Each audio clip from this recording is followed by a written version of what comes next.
Halo guys எல்லாரும் எப்படி இருக்கீங்க? நல்லா இருப்பீங்கன்ட்டு நம்புறேன். இன்றைக்கான வீடியோவில் சாங் பேக் எபிசோடு 27 தான் வந்து பார்க்க போகிறோம். இதுக்கு முன்னாடி போட்ட எபிசோடெல்லாம் நீங்கள் பார்க்கல அப்படின்ற பட்சத்துக்கு ஒன்றுமே பிரச்சனை இல்லை. சேனலோட பிளேலிஸ்ட்டில் வந்து இருக்குது. நீங்கள் பார்க்கணும் அப்படின்னு நினைக்கிறவங்க போய் பார்த்துட்டு வந்துருங்க. அப்படின்னா மட்டும்தான் உங்களுக்கு இந்த ஸ்டோரி லைன் வந்து புரியும். எனக்குமே வீடியோ போடுறதுக்கு ஒரு மோட்டிவேஷன் வந்து வரும். அப்புறம் ரொம்ப முக்கியமான ஒரு விஷயம், வீடியோட எண்டில் ஒன்று வந்து சைஸாக மூவ் பண்ணி வச்சுருக்கேன். அதை நீங்கள் போய் பார்க்குறீங்க.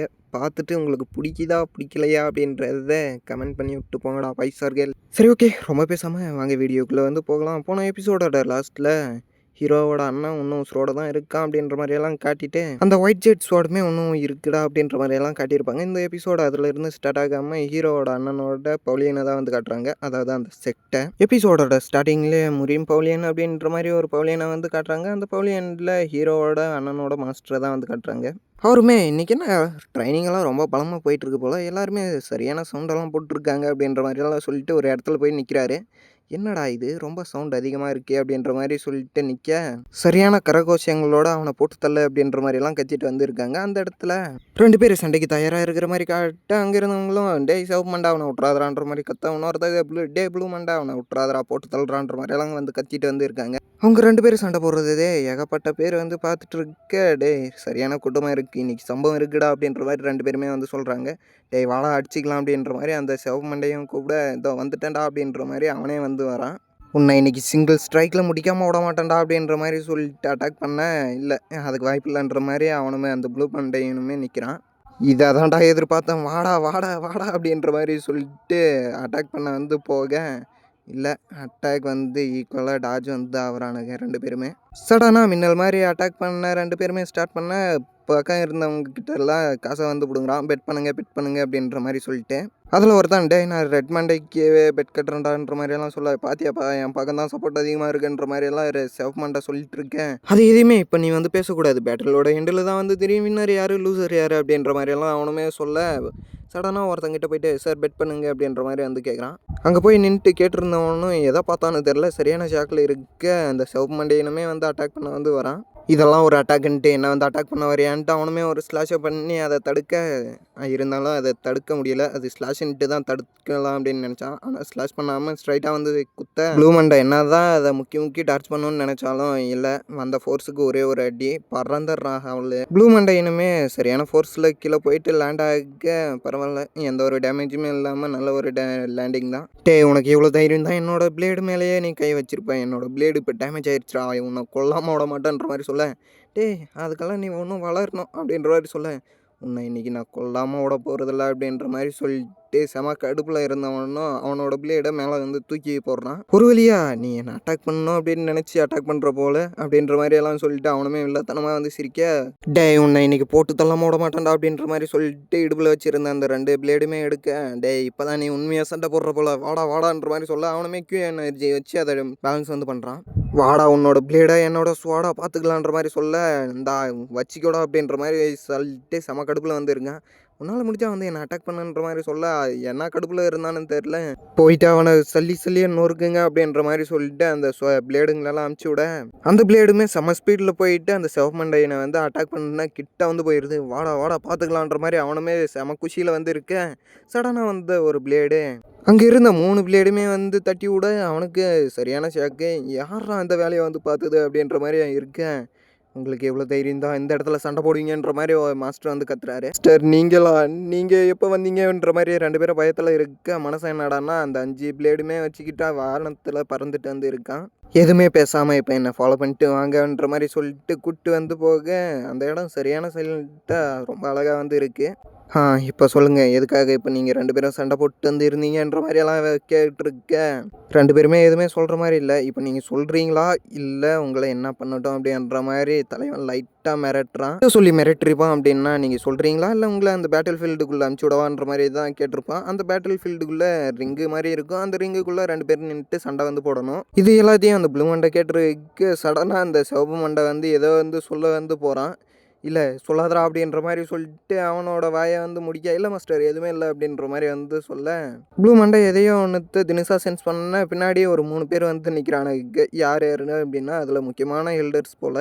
அந்த இடத்துல சீனை கட் பண்ணி இன்னொரு பவுலியனை தான் வந்து கட்டுறாங்க. அந்த பவுலியனுக்குள்ளே இருக்கிற லேடிஸ் எல்லாம், அங்கே பார்த்தியா அவன் எவ்வளோ அழகாக இருக்கான் அப்படின்ட்டு கொஞ்சம் விட்டா நானே அவனை மேரேஜ் பண்ணிப்பேன் அப்படின்ற மாதிரியெல்லாம் சொல்லிட்டு வந்திருக்கேன். அந்த இடத்துல யார் அப்படின்னா ஹீரோவோட அண்ணன் தான்.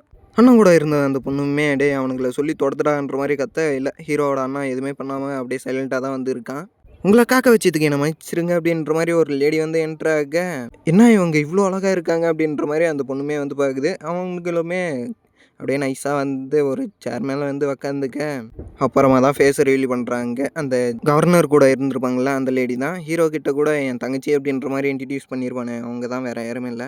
அப்புறம் சொல்லுங்கள் சாங் மாஸ்டர் எதுக்காக வந்தீங்கன்ற மாதிரி கேட்க, எனக்கு ஒரு இன்ஃபர்மேஷன் வேணுன்ற மாதிரி சொல்ல, அது ரொம்ப எக்ஸ்பென்சிவான ஒன்று, அதை சொல்லணும் அப்படின்னா நீங்கள் அதுக்கேற்ற மாதிரி ஒன்று கொடுக்கணும் அப்படின்ற மாதிரி சொல்ல, சரி ஓகே எந்த மாதிரி வேணுன்ற மாதிரி கேட்டுட்டு ஒரு பில்லை வந்து கொடுக்குறான். இந்த பில்லு வந்து போதுமா அப்படின்ற மாதிரி. இந்த பில்லு ரொம்ப வேல்யூபிள் தான், உங்களுக்கு வேணும்னா சொல்லுங்கன்ற மாதிரி சொல்ல, இது ரொம்ப வேல்யூபிள் தான், ஆனால் நீங்கள் கேட்டதோடவும் இது ரொம்ப கம்மி அப்படின்ற மாதிரியெல்லாம் சொல்ல, அவ்வளோதான் அண்ணன் கூட இருந்த பொண்ணு செம கடுப்பாயிட்டு, இந்த பில்லு உனக்கு ரொம்ப கம்மியா அப்படின்ற மாதிரியெல்லாம் கத்திட்டு இருக்க, கொஞ்சம் சைலண்டாக இரு அப்படின்ற மாதிரி சொல்லிட்டு ஹீரோவோட அண்ணன் கொஞ்சம் தடுக்கிறான். இருந்தாலும் கத்திட்டு வந்து இருக்காங்க. இந்தாம்மா நீ இந்த இடத்துல வந்து இப்படி கத்துறதெல்லாம் ரொம்ப தப்பு, நான் நினச்சேன்னா இதே இடத்துல உன்னை போட்டு தள்ளிடுவேன்ற மாதிரி மிரட்ட, அவ்வளோதான் அந்த பொண்ணுமே சைலண்ட்டாக வந்து ஆயிடுறாங்க. இதோ நீ சொல்கிறேன்றதுனால நான் சைலண்ட்டாக இருக்கேன் அப்படின்ற மாதிரி ஹீரோவோட அண்ணன்கிட்ட கத்திட்டு உக்காந்துக்க, ஹீரோவோட அண்ணனுமே நீ சொல்கிற மாதிரி அது வேல்யூபுளாக இல்லை அப்படின்னா நான் இதே இடத்துல உன்னை போட்டு தள்ளிடுவேன் அப்படின்ற மாதிரி எல்லாம் சொல்லி மிரட்ட, நீங்கள் ஒன்றுமே கவலைப்படாதீங்க அதை மட்டும் கொடுங்கன்ற மாதிரி சொல்ல, ஹீரோவோட அண்ணனுமே அந்த பெண்டன்ட்டை வந்து வெளியே எடுத்து காட்டுறான். இது ஓகேவா அப்படின்ற மாதிரி சொல்லிட்டு, எனக்கு இது ரெண்டுமே வேணும் அப்படின்ற மாதிரி சொல்ல, ரெண்டுமே தான் நானும் தரேன் எடுத்துக்கோ அப்படின்ற மாதிரி எல்லாம் சொல்லிட்டு அந்த இன்ஃபர்மேஷனை வந்து வாங்கிட்டு அந்த இடத்த விட்டு வந்து கிளம்புறான். இதை மட்டும் எங்கேயாச்சும் நீ தொலைச்சேன்னு ஏன் இதே இடத்துல உன்னை புதைச்சிருவன்ற மாதிரி எல்லாம் சொல்லிட்டு மிரட்டிட்டு அந்த இடத்துல இருந்து கிளம்புறாங்க. 2 பேருமே கிளம்பி கீழே வர வரைக்கும் அந்த பொண்ணுமே சைலண்ட்டாக தான் வந்து இருக்கு. சடனாக என்ன நினச்சாங்கன்னு தெரியல, பின்னாடி திரும்பிட்டு எதுக்காக நீ அந்த பெண்டன்ட் அவங்ககிட்ட கொடுத்த அப்படின்ற மாதிரி ரொம்ப சாஃப்டாக வந்து கேட்டிருந்தாலும், இல்லை எனக்கு புரியல நீ திரும்பவும் சொல்லு அப்படின்ற மாதிரி கேட்குறான். இல்லை நீ எதுக்காக அந்த பெண்டன்ட்டை வந்து கொடுத்தன்ற மாதிரி கேட்க, எனக்கு அந்த அளவுக்கு முக்கியம் இல்லை, இன்னொன்று என் தம்பிக்கிட்ட இருக்குது அப்படின்ற மாதிரி எல்லாம் ஹீரோவோட அண்ணன் வந்து சொல்லிட்டு வந்து இருக்கான். சடனாக கடுப்பானவங்களும் நீ ஒன்றுமே கவலைப்படாத, நான் திரும்பவுமே அதை வந்து வாங்கிப்பேன், அது மட்டும் இல்லாமல் நீங்கள் தான் என்னோடய ஃபேமிலி அப்படின்றதுனால எனக்கு அது ரொம்ப முக்கியமெல்லாம் இல்லை, அதனால தான் கொடுத்துட்டேன் அப்படின்ற மாதிரி அந்த பொண்ணுக்கு ரொம்ப ஆறுதலாக வந்து பேச, அவ்வளோதான் பொண்ணு அதே இடத்துல ஆஃப் ஆயிடுறாங்க. நான் சொன்னதை நம்பிட்ட போல அப்படின்ற மாதிரி ஹீரோவோட அண்ணன் கொஞ்சம் நைஸாக வந்து சிரிக்க, அதை எல்லாத்தையும் அந்த லேடியுமே வந்து பார்த்துட்டு இருக்க, இருந்தாலும் இந்த பையன் அந்த டீமனுங்களை பற்றி விசாரிச்சுட்டு இருக்கான். அவனுக்கு நினச்சானா இவனுக்கு இருந்த இடம் தெரியாமல் அழிப்பானே அப்படின்ற மாதிரியெல்லாம் யோசிச்சுக்கிட்டு அவன் போகும்போது என்கிட்ட ரொம்ப ரூடாக தான் வந்து பேசினான். இருந்தாலும் அவனோட கண்ணில் எந்த ஒரு பயமும் தெரிலன்ற மாதிரியெல்லாம் பேசிட்டு இருக்கேன். நீ ஒன்றுமே கவலைப்படாத, நான் இந்த பெண்டன்ட்டை திரும்ப வந்து வாங்கிக்கிறேன், அது வரைக்கும் நீ இதை பத்திரமா வச்சுக்கோ அப்படின்ற மாதிரியெல்லாம் சொல்லிட்டு அந்த இடத்துல இருந்து கிளம்பிடும். அப்புறம் ரொம்ப முக்கியமான விஷயம், இந்த பெண்டன்ட்டை நீ யாருக்கிட்டையாச்சும் கொடுத்தான்னு வையன் இதே இடத்துல உன்னை புதைச்சிருவோன்ற மாதிரி எல்லாம் சொல்லிட்டு மிரட்டேன். நீ ஒன்றுக்குமே கவலைப்படாத, இதை நான் பத்திரமா பார்த்துக்கிறேன் அப்படின்ற மாதிரி எல்லாம் சொல்லியிருப்பாங்க. அது எல்லாத்தையுமே அந்த லேடி யோசிச்சு வந்து பார்க்க ஹீரோட அண்ணனுமே பின்னாடி திரும்பி வந்து பார்க்குறான். திரும்பி பார்த்தவன் எதை நினைச்சான்னு தெரியல, அந்த ஒயிட் ஜெட்ஸோட வச்சுக்கிட்டு அந்த பவுலியனுக்கு வந்து மரியாதை வந்து செலுத்திட்டு நீ ஒன்றுமே கவலைப்படாத நான் திரும்பவுமே வரேன் அப்படின்ற மாதிரி சொன்னது மட்டும் இல்லாமல் இந்த ஒயிட் ஜெட்ஸோட மேலே நான் ப்ராமிஸ் பண்ணுறேன் அப்படின்ற மாதிரி சொல்லிட்டு அந்த இடத்துல இருந்து ரொம்ப கோவத்தோட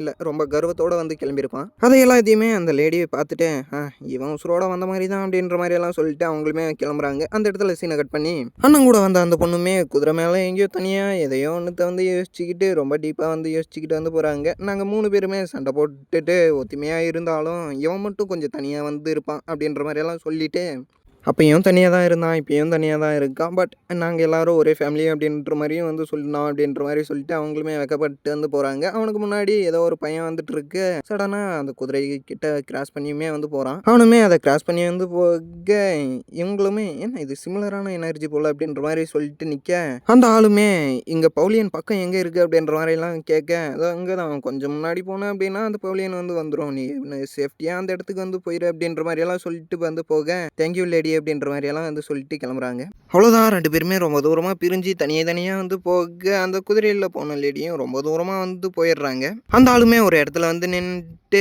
அவனை போட்டிருந்த அந்த தொப்பியை வந்து கலட்டினா பின்னாடி தான் தெரியுது அது வேற யாருமே இல்லை, ஹீரோ தான். ஹீரோவும் மனசுக்குள்ளவே ஒரு வழியை நான் இந்த இடத்துக்கு வந்துட்டான்ற மாதிரியெல்லாம் சொல்ல அந்த இடத்துல வந்து சீனை கட் பண்ணுறாங்க. இந்த எபிசோடுமே நான் இதோட முடிச்சுக்கிறேன். அப்புறம் நான் எபிசோடோட எண்டில் ஒரு வீடியோ வந்து போட்டு வச்சுருக்கேன், அதை போயிட்டு பாருங்கள். ஸ்டார்டிங்கில் சொன்ன மாதிரி தான், அது உங்களுக்கு பிடிக்குது பிடிக்கல அப்படின்ற மாதிரி ஏதாச்சும் ஒன்று கமெண்ட் பண்ணி விட்டு வந்து போங்க. அப்புறம் இந்த வீடியோ உங்களுக்கு எந்த அளவுக்கு வந்து பிடிச்சிருந்துச்சி, பிடிக்கல அப்படின்றதையும் சேர்த்து கமெண்ட் பண்ணி விட்டு வந்து போங்க. நான் எந்த இடத்துல மிஸ்டேக் பண்ணுறேன் அப்படின்றத டைமை பின் பண்ணி கமெண்ட் பண்ணிங்கன்னா எனக்கு கொஞ்சம் அடுத்த வீடியோவில் அட்ஜஸ்ட் பண்ணுறதுக்கு கரெக்டாக இருக்கும். சரி, ஓகே. நான் ரொம்ப பேசாமல் இந்த வீடியோ வந்து முடிச்சுக்கிறேன். அப்புறம் நாளைக்கு வீடியோவில் வந்து பார்க்குறேன். Tata, bye bye. இந்த வீடியோ இன்றைக்கி லாஸ்ட்டில் இருக்கிறது. நாளைக்கு முன்னாடியே வந்து இருக்கும். அதுக்கு நீங்கள் யாராச்சும் ஒரு கமெண்ட் பண்ணணும். அப்படின்னா நான் ஃபஸ்ட்டில் வந்து போட்டு விட்டுறேன். எதுக்கு சும்மா சஸ்பென்ஸ் எல்லாம், வேறு எதுவுமே இல்லை. என்னோடய இன்ட்ரோ வீடியோ தான் யூடியூப் சேனல் ஸ்டார்ட் பண்ணுறதுக்கு முன்னாடியே ரெடி பண்ணது. இப்போ 1K அடித்ததுக்கப்புறமா அதை ஃபஸ்ட் டைம் போடுறேன். பாருங்கள். Tata, bye bye. You believe devil. I am the devil.